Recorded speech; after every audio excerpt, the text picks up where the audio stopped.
আকাশ আর মেঘলার মধ্যে দূরত্ব কমছে। তারা দুজনেই বুঝতে পারছে এই সম্পর্ক শুধু বন্ধুত্ব নয়, কিছু একটা আরও বেশি। কিন্তু ঠিক এই মুহূর্তেই ঘটে যায় এমন কিছু যা সব কিছু উলটপালট করে দিতে পারে। ইউনিভার্সিটির ছাদে সন্ধ্যাবেলায় আকাশ আর মেঘলা একসাথে বসে সূর্যাস্ত দেখছে। মেঘলা চুপচাপ আকাশের দিকে তাকিয়ে বলে, তুমি জানো, আমি আগে কখনো কাউকে এভাবে কাছে পাইনি। আকাশ হাসি দিয়ে বলে, আমিও না।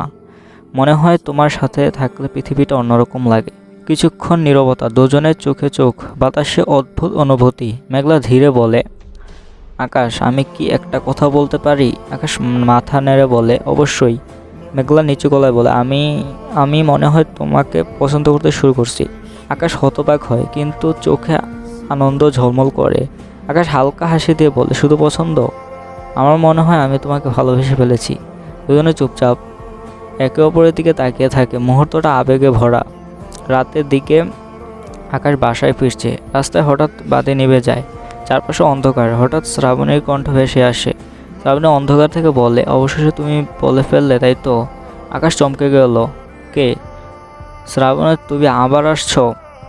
শ্রাবণী ধীরে সামনে এসে দাঁড়িয়ে বলে, তুমি মেঘলাকে ভালোবেসে ফেলেছো, কিন্তু তুমি জানো না সে আসলে কে। আকাশ রাগে বলে, বারবার এসব বাজে কথা কেন বলছো?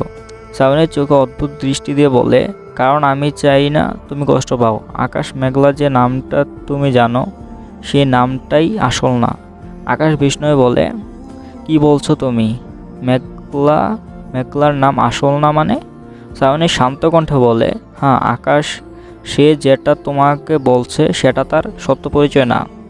আকাশ হতবাক হয়ে দাঁড়িয়ে থাকে। শ্রাবণী ধীরে ধীরে অন্ধকারে মিলিয়ে যায়। একদিকে প্রেমের প্রথম স্বীকারোক্তি, অন্যদিকে মেঘলার পরিচয় নিয়ে ভয়ঙ্কর এক সন্দেহ। আকাশ মাথা ঘুরতে শুরু করে।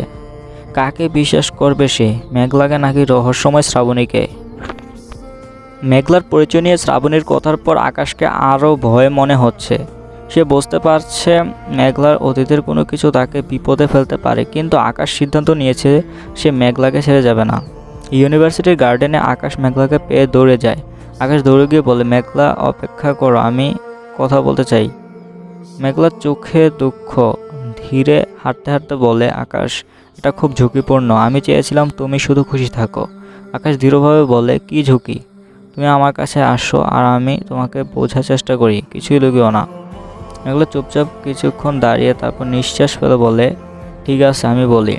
মেঘলা ধীরে ধীরে আকাশের দিকে তাকিয়ে নিজের গল্প শুরু করে। আমার জীবনের একটি অংশ যা আমি কাউকে বলিনি, আমার আসল নাম মেঘলা নয়। আকাশ হকচকিয়ে বলে, কি বলছো?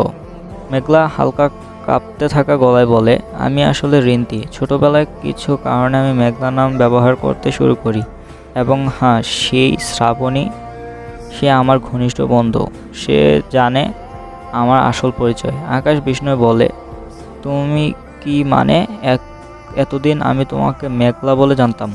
মেঘলা বলে, হ্যাঁ, কিন্তু তুমি আমাকে বুঝতে চেয়েছো আর সেটাই আসল।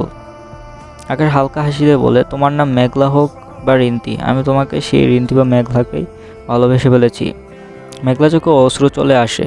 দুজন একে অপরকে চোখে চোখ রেখে চুপ থাকে। সন্ধ্যাবেলা হঠাৎ আকাশের ফোনে একটি মেসেজ আসে।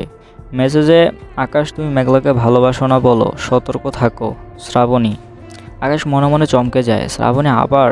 তবে সে সত্যি কেন এত ভয় দেখাচ্ছে?